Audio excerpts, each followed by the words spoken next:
Hello, everyone.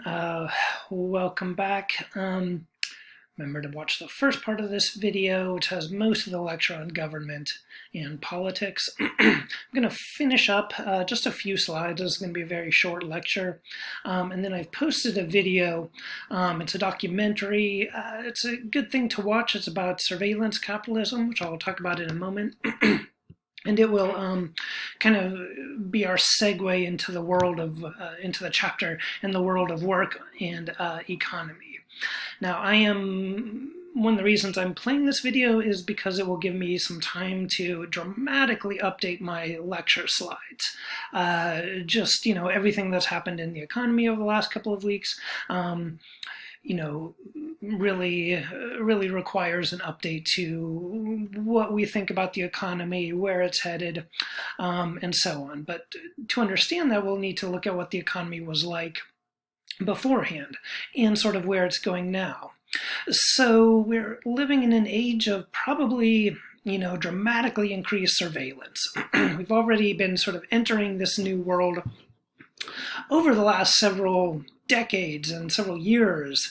But with the rise of coronavirus and we're going to probably be entering a new period of what some people are calling biosurveillance. So anyway,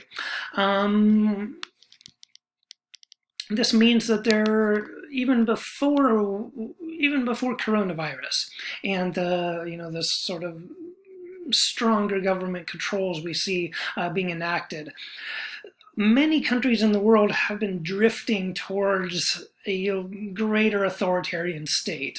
And these are captured in, the famous book 1984 and Hannah Arendt's book, The Origins of Totalitarianism. Now, 1984 is a fictional story about a totalitarian society where Big Brother is watching you, and Big Brother is basically the government.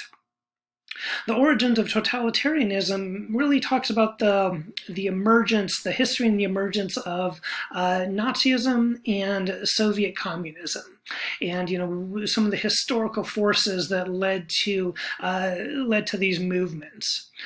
So this sort of totalitarian, authoritarian way of thinking did not go away. It's still very much a part of human psychology, human social structures, and so on. It's just, in some ways, as the world became more open, more free, with liberal democracy, free markets, you saw greater transparency, greater freedoms being issued, that sort of thing. And now there's been a turn away from that. And we talked about this with globalization. And here's my cat, my one-eyed cat, Willie. She's, I don't know, my big brother, always watching me with her one eye. Okay. For now. Okay. All right. So, she gets to hear my practice lectures. Okay, so 1984 totalitarianism, cats. Okay. Today, though, we see something else. We live in a very different world, and many of us work and increasingly go to school and so on and so forth online. So this opens up new areas for oppression. Obviously, the internet, we learn about new information and we can, learn many new things and spread information, but we can also spread misinformation and manipulate people. There's a fantastic book that came out. It's about 600 pages. So if you need something to read over the quarantine period or an audiobook to listen to, I highly, highly recommend this. The documentary that I posted in the modules about surveillance capitalism interviews Shoshana Zuboff. She really, I think, did something that I've been waiting for someone to do, which is really think about this new age of data accumulation and data companies and so on and so forth, and what it means at a more sociological and sort of systematic way. And she has a number of new terms that she uses. So she says, totalitarianism was something in the past. This was a transformation of the state, the government, into a project of total possession of people. So she has something she calls instrumentarianism. And she doesn't say big brother, but calls it big other, this sort of impersonal, algorithmic, system that's, sorry, my cat's trying to get my attention. Doing stuff she's not supposed to be doing. So instrumentarianism is this, all right. Instrumentarianism is this new method of control, which basically turns markets into sort of markets of behavioral prediction. And so that's what's really going on. And these are companies like Google, Amazon, Facebook, Twitter, and so on and so forth. And she talks about this in the context of a lot of American companies, but then she also talks about it in the context of China and other countries that are using these same technologies, but more at the state level, as opposed to in the private sector. Now, it's a very sobering book, and it's anyone who cares about freedom, free markets, things like that should be concerned about this, because her argument is basically that it's not really free markets anymore. It's kind of surveillance capitalism has turned into this way of predicting behavior, of total prediction, and trying to have total certainty, as I say there. So this is something new, and as I said, the documentary does a good job of of interviewing her, of talking about things like Pokemon Go, which we tend to think of as this sort of innocent game, which she kind of exposes as this huge global experiment in controlling human behavior. So as I said, watch it; it is very sobering. So this idea of surveillance capitalism relies upon B.F. Skinner's radical behaviorism. So those of you who have taken psychology classes are probably familiar with B.F. Skinner, a famous psychologist in the mid-20th century. His basic argument was that, it's all reward and punishment, kind of that's Pavlovian, dogs and salivating and the bells and so on, that we basically, we respond to rewards and punishment. And that's really all life is. And things that we think of, such as freedom, dignity, and so on, are just responses to rewards and punishment. Now, psychologists, a lot of psychologists, I should say, don't necessarily agree with Skinner, think that it's more than that it's more than just reward and punishment. There's a whole range of other things going on. But at the same time, there's something there. At its most sort of basic argument, yes, we do respond to reward and punishment quite often. It might not be the only thing that's motivating our behavior, but it's a big part of it. And this can be proven by looking at instrumentarianism. She does a good job in the book of Surveillance Capitalism of showing how these behavioral principles are used, how this brand of psychology has been used to get people to download various apps, to do various things online, to click things, share, all their information, that sort of thing. A good example, you've got the kind of typical smartphone layout here. Got all the apps there and so on and so forth. How did they design this? What was their sort of inspiration in terms of, this sort of look? Well, you can go find that in Las Vegas. Go back to the smartphone screen, go back to the slot machines. That's actually where they got the idea for how to display apps on smartphones. They looked at slot machines. Slot machines are famous for getting people to just sit there and pump in their money. You've got the different flashing little icons and so on and so forth. They're kind of like little apps that are demanding your attention, and especially if you get notifications on your apps and so on and so forth. It's a very powerful way in which you kind of fall victim to your own impulses, and the designers know this. They know this stuff about human psychology, and they're putting it to use. And the question is, do we want that? And I'll let you kind of think about that on your own. So this raises some big questions then about American democracy, and not just American democracy, but a lot of democracy around the world. So in America, we have what's called pluralism. And the idea here is that within a modern democracy, you don't have power all centralized in the one central government, but you have it dispersed.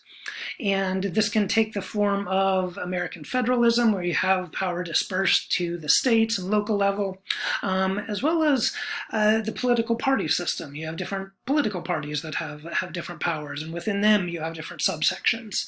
You also have interest groups. Special interest groups are always described like they're a bad thing. They're just, groups that citizens form that try to influence government. So this can be everything from oil companies and natural gas companies and power and so on, to environmental groups and so on and so forth, all trying to influence government. And the idea of pluralism is that you have these different competing groups trying to, have their way and so on, but nobody's quite able to completely have their way, so you have to have a lot of compromises. That's the idea of pluralism. The reality is that, it's worked fairly well, but we see some problems with it. We see some problems if people don't know how to communicate, don't know how to compromise, then pluralism doesn't work. And I think that's something that we're seeing in the United States and several other democracies. My cat's calling me again. Oh, what'd you bring? Oh, yeah? Oh, thanks. So I gotta pay attention to this cat. Oh, yeah, thank you. Thanks, Willow. Her name's Willow. Okay. Okay, so you have these different competing powers of government. You can see the problems, too, with federalism in the American response to coronavirus, where you have the federal government just not on the same page as the state governments, and you have miscommunication, and you have a situation where this would have embarrassed Americans a while ago, and probably still should, but China is going to end up saving more of their citizens from COVID-19 than the United States. That's a pretty incredible failure of the American system, and this isn't going to be the last crisis we face. And if we can't handle this one, then we have some trouble ahead. So we need to think about pluralism and need to think about perhaps times when the federal government needs to exercise perhaps greater authority. At the same time, if the federal government is wrong, if New York, Washington, and California would not have acted on their own proactively and would have followed the federal government as Florida and Georgia have, then they would have seen huge, much bigger caseload of COVID-19 than they're currently experiencing. So we see the benefits of federalism too in the COVID-19 response if you have an incompetent federal government, which clearly is the case right now. And that's okay. So as I said, in a pluralist system, the idea is, it's kind of like the Democrat and Republican, the Democrats being the donkey, Republicans being the elephant.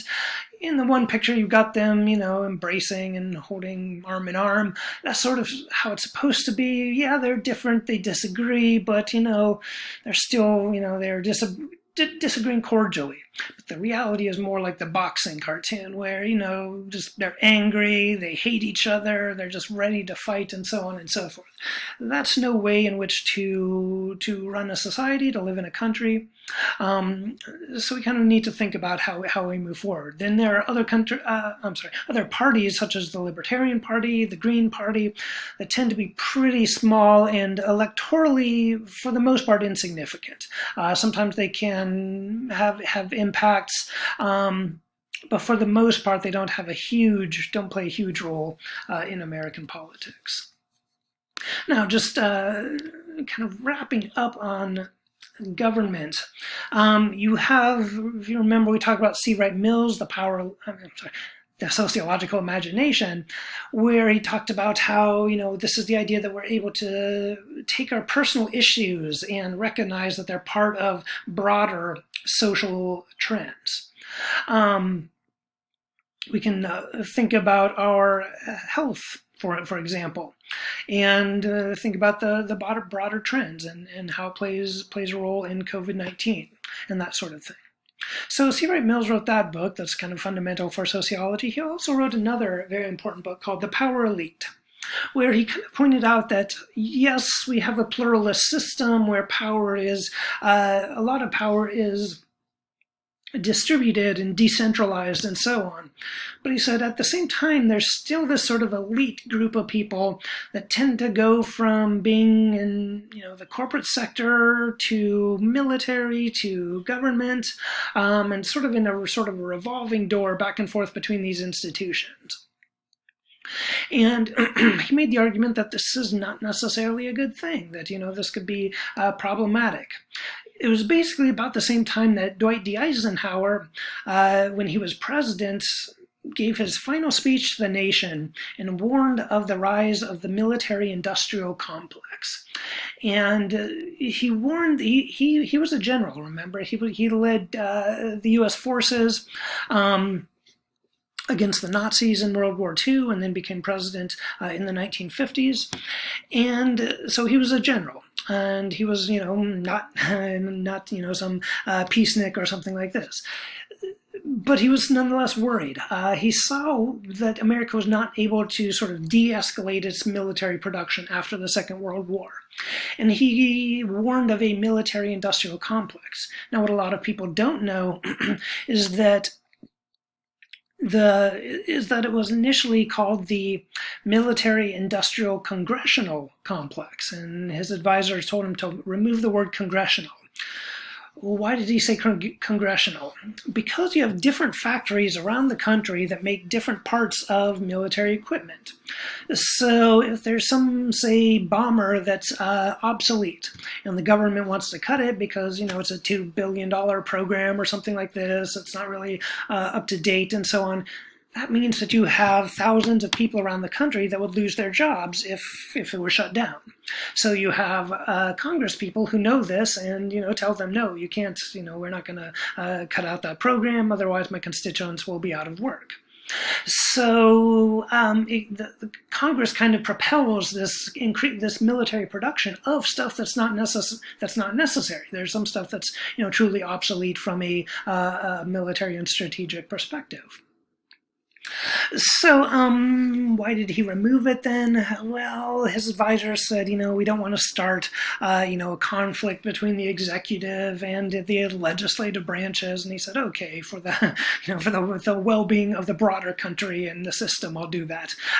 Today, obviously, that's not a concern. We've got, government at loggerheads with each other and so on. So very interesting, aspect of American history. So the power elite in the United States has by far the most powerful military currently. This doesn't necessarily mean this will continue. China's military is growing rapidly, Russia is ramping up production again, and so on. The United States, while Russia and China have been working on, the PSYOP operations, cyber hacking, and so on, the U.S., spent the last 20 years in wars in the Middle East. And fighting a very different type of war than, other major countries have been preparing for. So where does this go? the United States still holds an incredible military advantage in a lot of ways, not just militarily in terms of its equipment, but also geographically. So perhaps the greatest advantage that the U.S. has is that no other major power has such long shorelines on both the Pacific and Atlantic Oceans. This means that the U.S. military can deploy its forces around the world much more rapidly than any other government can. And, with 800 military bases around the world, it's already pretty well stretched out around the globe, which can be problematic as well. Now, there are big questions about this. Does the United States want to be the world's police force? Increasingly, it looks like Americans don't want that responsibility. Does that mean that China steps into that role? A lot of people around the world don't necessarily want that. America doesn't want that. Or I should say the American government at least does not want that. So you're going to see some rivalry, but probably not break out into a war anytime soon. I mean, there's some people who think that, a war between China and America is inevitable. I don't necessarily think that's the case. I think there's conflict that's inevitable and stuff, but war probably not so much. And the reason being that both economies are still so connected to each other. You remember when I did a poll earlier in the semester, most people would not want to pay any more for a smartphone if it was made here in America. Well, we may end up having to. If we try to completely sever our relationship in the United States with China, that means you do have to produce things in the United States or elsewhere where there's going to be higher costs. So yes, I would say that the best thing would be for the American government and the Chinese government, the Russian government to try to come to some sort of understanding in terms of this new world that we're entering. And it is a new world. It became pretty clear to me in February and especially early in March, shortly before spring break, that the world had changed, that things were changing pretty rapidly too. And it also became pretty clear to me that a lot of people didn't know that, and still I don't think it's really registered for a lot of people. The President of the United States talking about, churches still being full on Easter, or the NFL starting on time. I'm afraid this is denial. We need to think about this in terms of a world war, or the last major pandemic. Life is not going to just pick up as it did a few weeks ago. It'll probably take a few years. We've entered a severe economic situation. We've entered a new world of health crises. We've entered a new world of surveillance capitalism. I'm giving my lectures through online. What if, more nefarious forces start to control what we do online? So we should be alarmed. And this is a good time to perhaps read up on our government, start to really pay attention to this stuff. I'm afraid it's only going to become more and more important, and those of us who are educated and have some influence on other people and so on, we really, I think, have a responsibility to try to make our governments more transparent, to make our governments more honest and more competent. We also need to look inside ourselves and try to, think about what we've done wrong, how we've contributed to political polarization or apathy, not caring, not being aware of what's going on. Again, I have so many friends who think that, in just a couple months, life is going to go back to the way it was. It will not, ever. Some things will, many things will not. This virus will go around the world. You will see governments around the world closing borders, changing economic policies. That's going to, change supply lines.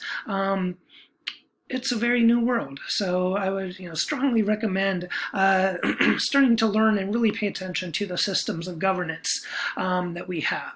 And as a good way to do that, and a good way to understand the world that we're entering, which is only going to become this is only going to take off even more because of us being all quarantined. Pay attention to surveillance capitalism. A good way to start is by watching the video I posted in the modules. It's eye-opening and in many ways alarming. So on that note, I'll leave it there, and I will resume on Wednesday with my lecture on work in the economy, with some updates regarding the present economic situation and how we can think about it from a sociological perspective. All right, everyone, have a good week.